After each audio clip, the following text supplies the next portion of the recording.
존경하는 국민 여러분, 이하경 부의장님과 선배 동료 의원 여러분, 그리고 국무총리를 비롯한 국무위원 여러분, 서울 강서병 출신 외교통일위원회 소속 한정혜 의원입니다. 바로 질의 들어가도록 하겠습니다.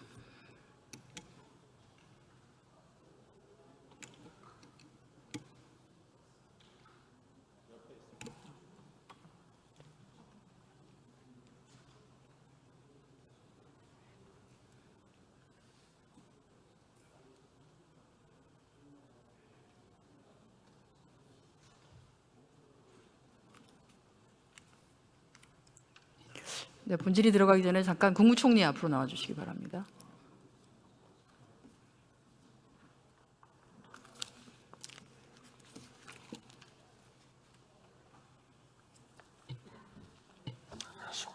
네, 아일랜드가 영국의 한 수백 년 동안 지배를 받았는데요. 그 중에도 1800년의 연합법에 따라서 120년 동안에는 직접 지배를 받았습니다. 마찬가지로 인도도 한 200년 동안 영국의 지배를 받았는데 그 중에서도 한 90년은 영국의 직접 지배를 받았습니다. 그러면 그 기간 동안에 아일랜드 사람들과 인도인들은 영국인이었나요? 제가 그 부분에 대해서는 큰 지식이 없습니다. 혹시 그러면 아일랜드 공직자나 인도 공직자 중에 그 당시 우리는 영국인이었다라고 주장하는 공직자를 보신 적은 있습니까? 그 부분도 제가 들어본 적은 없습니다. 네, 없습니다. 그러나 그렇지 않다고 얘기하는 사람도 못 들어봤습니다. 없습니다. 일제강점기에 여기 살고 있었던 우리 국민들은 다 본인들이 조선인이라고 생각했지 일본인이라고 생각한 사람은 없었습니다. 그런 얘기를 하는 공직자들은 부끄러운 줄 알아야 된다고 생각합니다. 자, 총리님, 유엔 회원국은 대북 안보리 결의 2397에 따라서 기계류, 전자기기류, 그러니까 흔히 말하는 우리가 HS 코드 72에서 89까지 해당되는 품목을 북한으로 보낼 수 없죠? 네, 그런 제한 조항이 있는 것으로 알고 있습니다. 네, 좋습니다. 들어가셔도 좋습니다. 외교부 장관님 앞으로 나와주시기 바랍니다.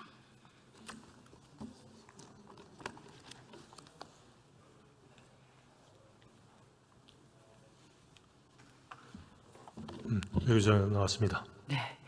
그런데 대북 전단 살포 단체들이 USB, 단파 라디오, 달러 묶음 이런 대북 금수품들을 대북 전단을 빙자해서 북한으로 살포하고 있습니다.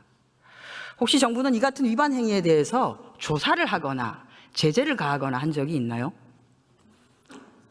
그런 부분은 유엔 대북제재위원회가 판단해야 될 문제라고 생각합니다. 한국에서는 전혀 판단하지 않습니까? 모든 제재에 관한 결의는 유엔 결의이기 때문에 거기에 대해서 제3자적인 판단을 대북 금수품이 아무런 제재 없이 북한으로 유입되고 있는데 제재를 안 하고 있다고요? 한국에서 북한으로 가고 있는데. 무슨 통상적인 유입 방법은 아니라고 생각됩니다. 전단을 살포하거나 풍선이 날아간다는 것들이 국제법에서 규율하고 있는 그런 통상적인 수단은 아니라고 생각합니다. 네, 자리 돌아가 주시고요. 통일부 장관 나와 주시기 바랍니다.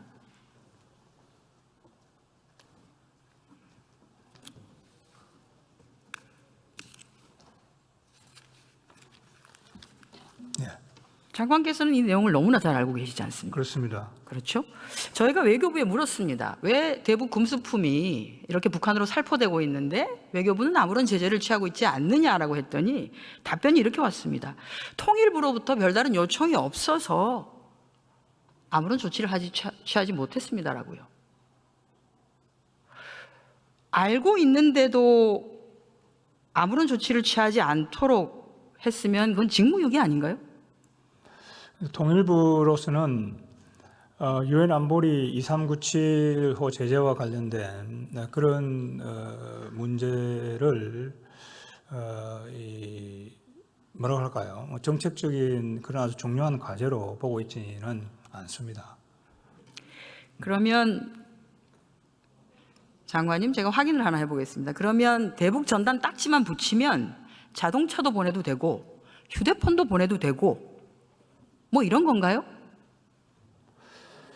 그거는 이제 가정된 상황을 지금 아니요. 두고 말씀드리기 그렇지 않습니까? 때문에 제가 거기에 대해서 판단해. 그러면 지금 강화 같은 경우에는 쌀을 페트에 넣어서 삶아 보내는 거 아닙니다. 돈도 보내고 USB도 보내고 이렇게 하죠. 그렇게 하는데 뭐 사실 페트는 별로 친환경적이지도 않죠. 그러면 뗏목에다가 아예 띄워서 거기다가 자동차 거기에 이제 전단을 좀 실는 거죠. 그죠? 그렇게 해서 보내면 되는 겁니까? 휴대폰도 가득. 휴대폰은 이번 파리 올림픽에서 HS 코드 예, 72에서 89에 해당되는 품목들입니다. USB, 라디오. 그 제가 부분은 보여드릴게요. 예.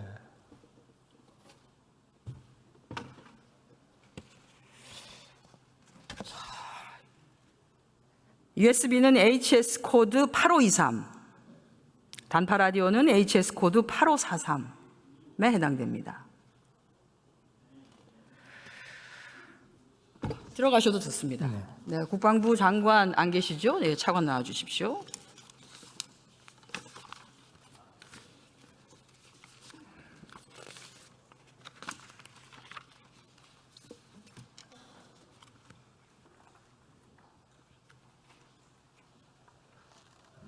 예, 국방부 차관입니다. 네, 또 잘 아는 얘기 좀 하겠습니다. 예. 항공안전법 그리고 행정권한 위임 규정에 따라서 국방부 장관에게 위탁된 군 관할 공역 잘 아시죠? 예, 알고 있습니다. 네, 그렇습니다. 군 관할 공역 중에서 비행 금지 구역은 어떤 구역입니까? 그건 저희가 뭐 명칭으로는 P518 구역이라고 하는데 대략 지역으로 보면 경기 북부 지역이 거기에 해당이 되고 있습니다. 그렇습니다. 네. 안전보장, 국가 방위 등을 이유로 해서 비행을 금지하는 공역이죠. 비행을 금지하는 공역입니다. 지난 8월 달에 시행된 군 관할 공역 내 민간인 초경량 비행장치 비행 승인 안내서입니다. 이게 국방부에서 나왔습니다. 대한민국 국방부에서. 초경량 비행장치에 기구류가 들어갑니까? 예, 포함이 됩니다. 네, 들어갑니다. 기구류 들어갑니다. 그러면 기구류를 포함한 비행 금지 구역에서 비행을 하려고 하면 어디다가 승인을 받아야 됩니까? P518 구역 내에서는 현재 국토부에서 국방부 장관에게 그 권할 책임이 있기 때문에 국방부에 신고를 해야 됩니다. 그렇습니다. 그렇죠. 그러면 국방부는 한국 전술지대인 비행 금지 구역, 강화, 김포, 파주, 포천, 연천 등 지역에서 기구 비행을 통해서 대북 전단을 살포하는 행위에 대해서 승인을 해준 적이 있습니까? 승인을 해준 게 아니라 거기에서 살포하는 것을 국방부에 승인을 요청한 적이 없습니다. 승인을 요청한 적이 없어요. 예. 그러면 왜 문제 제기를 하지 않습니까? 비행 금지 구역에서 마구잡이로 기구류를 통해서 비행을 하고 있는데. 그러한 전반적인 것에 대해서는 아마 그 관할 기역에 대한 군이 직접 해서 민간인이 날리고 있는 것에 대해서 군이 직접 개입해서 그것을 제재하거나 통제할 수 있는 권한이 군에는 없습니다. 따라서 그거에 대한 행위들은 아마 관할 군역의 경찰 조직이나 이런 조직들이 관여를 하게 되고 승인이 오게 되면 저희들은 그것의 가부 여부를 승인 신청이 오지 않았기 때문에 아무런 제재를 가할 수 없었다는 말씀이신 거죠? 저희가 승인이 오지 않는 것에 대해서 그 넓은 지역에서 어디서 어떻게 언제 이것을 운영할 것에 대해서 사전 예측하기가 어렵기 때문에 사전 차단이라는 것은 현실적으로 어렵습니다. 이 정도의 방위 태세면 대한민국 안전을 맡겨도 되는 겁니까? 어디서 무슨 일이 일어날지 모르는 상태인데. 대한민국의 안전과 어떤 방위하고는 전혀 다른 영역입니다. 아니, 뭐가 다릅니까? 제가 보니까 같은데요. 그럼 뭐 민간인들이 대북 풍선을 날리는 지역은 매우 소수 인원이 아주 불특정한 지역에서 하고 있기 때문에 그것들도 저희 관할 지역인 그러니까 저희들의 감시 수단이라든지 이런 것들이 24시간 작동되는 곳이 아닙니다. 그러니까 완전히 무슨 대북 감시와 경계태세 이것과는 완전히 개념이 다르다고 이해하시면 될 것 같습니다, 의원님. 항공안전법을 위반하고 있는 거죠. 항공안전법상 국방부 장관에게 위임을 할 때 해당되는 것까지 다 관리하라고 한 것이죠. 뭐 길게 말씀하셨는데 단순합니다. 항공안전법을 위반한 것이고 위반한 그 단체에 대해서 아무런 제재를 가하고 있지 않다. 간단하게 말씀하시면 되는 겁니다. 예, 규정 범위 내에서 저에게 승인을 요청하면 저희는 거기에 적절한 조치를 하도록 하겠습니다. 승인을 요청하면 예. 들어가셔도 좋습니다. 자, 통일부 장관 나와주세요. 다시.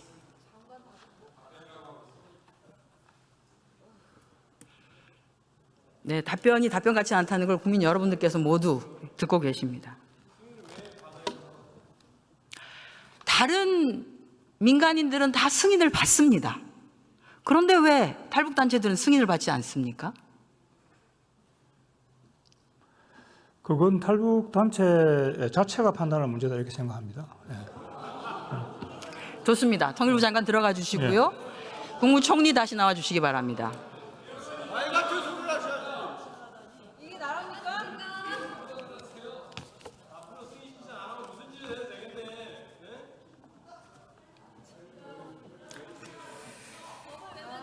네, 정부가 이처럼 불법에 눈 감고 오히려 감싸고 있는 사이에 단체들은 공권력의 도전도 공공연하게 하고 있습니다. 탈북단체 대표 박정호는 대북전단 살포 과정에서 이를 제지하는 경찰관을 폭행해서 전치 4주의 중상을 입혔고요. 또 다른 단체 대표 박상학은 취재진에게 벽돌을 던지는 폭행을 하고 이를 말리는 경찰관에게 가스총을 3번이나 쏘기도 했습니다. 총리님, 대북전단 보낼 자유 있죠. 표현의 자유니까요. 다만 법을 위반하면서 자유를 행사한 것에 대해서는 그것에 합당한 책임을 지는 것이 자유민주국가의 시민에게 주어진 의무이기도 합니다. 그렇지 않습니까? 네, 그래서 결국 이제 이 문제에 있어서는 우선 첫째로 표현의 자유 보장이다라는 헌재의 결정 취지가 좀 고려가 돼야 되겠고요. 그 다음에 이제 유관기관의 협조, 대북 전단 단체와의 소통, 이런 상황 관리가 좀 필요한 것 같습니다. 그래서 최근에 대북 전단 관련 상황에 대해서는 경찰 등 유관기관과 긴밀한 협조뿐만 아니라 대북 전단 단체와도 소통하면서 상황 관리에 최선을 다하고 있다는 말씀을 드립니다. 총리님. 국토부의 유권 해석 내용을 유념을 하고 통일부, 국토부, 경찰청 총리님, 등 관계기관이 소통하고 있는 것으로. 국토부의 유권 해석에서요. 잠깐만 제 좀 질문을 들어주십시오. 국토부의 유권 해석에서 비행 금지 구역의 경우에는 기구류에 달린 물건이 2kg가 넘는다 안 된다가 중요하지 않습니다. 왜냐하면 비행 금지 구역에서는 모든 비행이 금지되기 때문입니다. 그리고 대북 전단만 포함하면 치외법권이 되어서는 안 된다고 봅니다. 지금 말씀드린 것처럼 유엔 안보리 대북 제재를 위반한 것에 대한 것, 또 미승인 비행에 대해서 항공안전법을 위반한 것에 대해서 법적 책임을 물어주시기 바랍니다. 아니, 관계기관이 법과 통일부, 원칙을 중시하는 통일부, 윤석열 정부 아니십니까? 통일부, 국토부, 경찰청과 이 관계기관이 지금 소통하고 있다 이렇게 생각하고요. 현재 항공안전법 위반 관련해서는 경찰 수사가 진행 중인 만큼 결과를 좀 지켜볼 필요가 있다고 생각합니다. 그 결과에 따라서 적절한 조치를 검토하도록 하겠습니다. 대북 제재 위반까지를 포함해 주시기 바랍니다. 네, 적절한 조치를 검토하도록 하겠습니다. 법과 원칙을 중요시하는 윤석열 정부가 어떻게 조치하는지 지켜보도록 하겠습니다. 들어가셔도 좋습니다. 아니, 들어가시기 전에 하나 더 물어보겠습니다. 정부가 일본 사도강산 등재 과정에서 강제동원, 강제노동 이것을 인정하지 않는 일본 정부에 대해서 제대로 대응하지 않은 이유가 무엇이냐라고 물었을 때 총리께서는 이미 군함도 때 있었던 것을 그대로 준용한다라고 답변하셨습니다. 다시 한번 간단히 설명을 해 주십시오. 제가 두 가지를 말씀드렸죠. 하나는 군함도의 그러한 일종의 건과 이번에 사도광산의 건은 굉장히 같은 체제를 가지고 있다는 겁니다. 결국 우리의 그 강제 동원에 관한 얘기고 거기에 대한 우리의 그 강제성을 좀 드러나게 전시해야 되는 문제가 있는 것이고 그리고 그거를 표현을 뭔가 해야 된다 하는 것이거든요. 근데 이제 필요하시면 외교부 장관으로 하여금 더 좀 말씀도 드리겠습니다만 기본적으로 거기에 대한 강제성, 이 문제는 이 두 건이 거의 같은 건이기 때문에 유네스코 유산의 등록이라는 2015년에 한 그 행위에 의해서 그 강제 노동에 대한 그러한 그 인식은 확보가 됐다. 저희는 그렇게 생각하는 거고요. 그때 확보가 안 된 게 뭐냐? 일종의 전시를 제대로 해가지고 사람들 하여금 알리는 거였는데 그거를 도쿄에다가 갖다가 전시관을 만들어 놓고 실제로 전시도 별로 안 했습니다. 당초에 약속했던 거를 하나도 못 지킨 거거든요. 그러니까 이번에 할 때는 그 소위 강제성에 대한 표현은 비슷한 이런 건에 대해서 이미 확보를 했으니까 그거를 승계한다고 하니까 그거는 그걸로 우리가 받고 전시를 빨리 그리고 합당하게 해야 되겠다. 여기에 집중하는 외교 협상을 했다 하는 말씀을 좀 드리고 싶습니다. 좀 더 자세한 거는 우리 외교부 장관으로 하여금 좀 답변하도록 하겠습니다. 네, 그럴 생각입니다. 총리 들어가셔도 좋습니다. 외교부 장관님 잠깐 앞으로 나와주시기 바랍니다.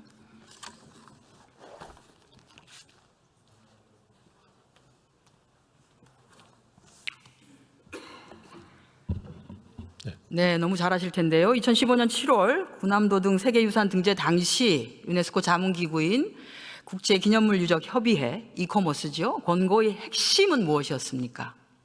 전체 역사를 충분히 반영하라는 것이었습니다.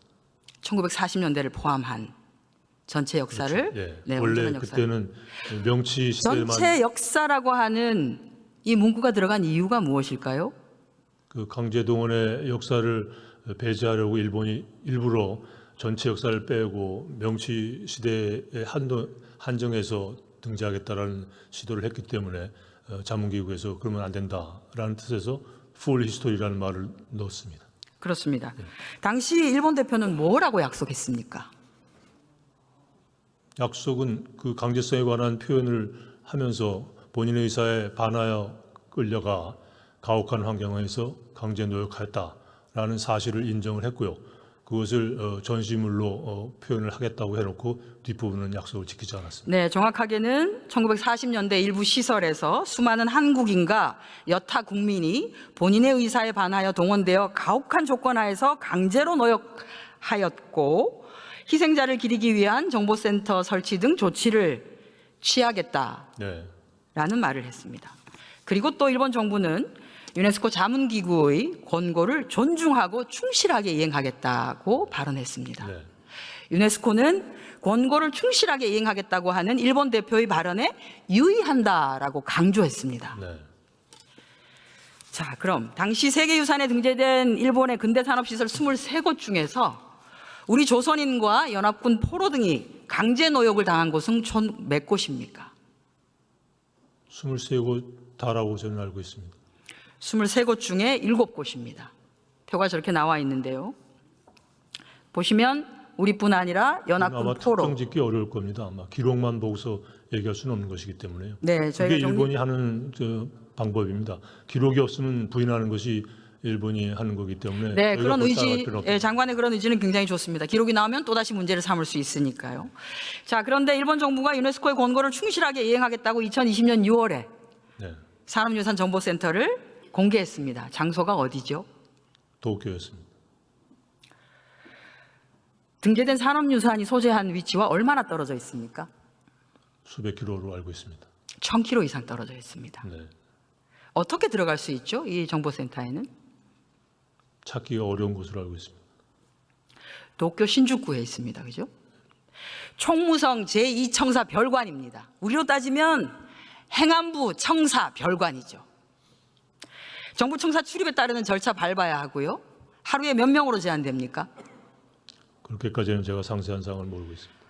1회에 10명, 하루 총 30명밖에 못 들어갑니다. 사전 예약해야 됩니다. 이거는 알리겠다는 취지가 아니라 감추겠다는 의지가 더 강한 거죠. 저도 그렇게 생각합니다. 그러면 그 산업유사 정보센터에 강제동원과 강제노역의 역사는 제대로 해석되어 있습니까? 제대로 안 되어 있습니다. 어떻게 되어 있습니까? 오히려 강제 병합을 합법성을 인정하는 듯한 전시물까지 들어가 있는 것으로 알고 있습니다. 그렇습니다. 강제노동은 부정하는데 오히려 초점을 맞추고 있죠. 네, 이것은 이코모스 조사단의 보고서에도 그렇게 지적되어 있습니다. 각 시설의 온전한 역사를 이해할 수 있도록 할 것이라는 일본의 약속이 지켜지고 있지 않죠. 네. 그러면 일본의 후속 조치 조치를 이행을 하게 만드는 담보는 있습니까? 국제관계에서 강제할 수 있는 수단은 없는 것이 국제 현실이고 국제법의 한계이기도 합니다. 다만 세계유산위원회가 결정문을 통해서 계속 일본을 비판을 했고 시정 권고를 여러 차례 했고 기록으로 남아 있습니다. 유네스코 차원의 점검 메커니즘을 마련했다고 2015년 당시 윤병세 장관께서 직접 브리핑을 하셨습니다. 이것은 끝까지 이행하게 만들겠다. 왜? 유네스코 차원의 이행 점검을 하도록 되어 있기 때문에.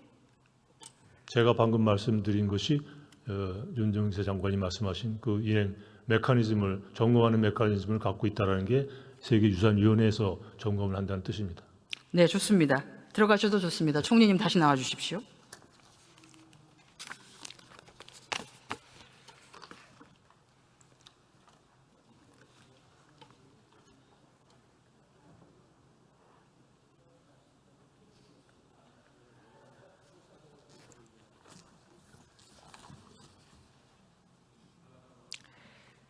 국제기구에서 한 나라의 정부 대표가 공식적으로 약속한 것은 천금처럼 무거워야 되지만 지금 사실 새털처럼 가벼워졌습니다.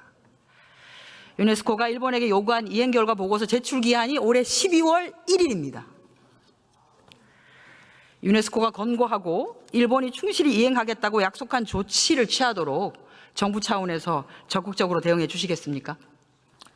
네, 지금 유네스코 사무국과 세계유산위원국 등을 대상으로 우리 정부 입장을 설명하고 협조도 당부하고 있고 일측에는 우리와 했던 약속을 충실히 이행할 것을 지속적으로 촉구하고 있습니다. 또 계속 촉구하겠습니다. 네, 김대중 오부치 선언 40주년이 중요한 것이 아니라 일본이 이행하겠다고 하는 약속을 제대로 이행하게 만드는 것이 훨씬 더 중요하다. 그렇게 생각합니다. 물론입니다.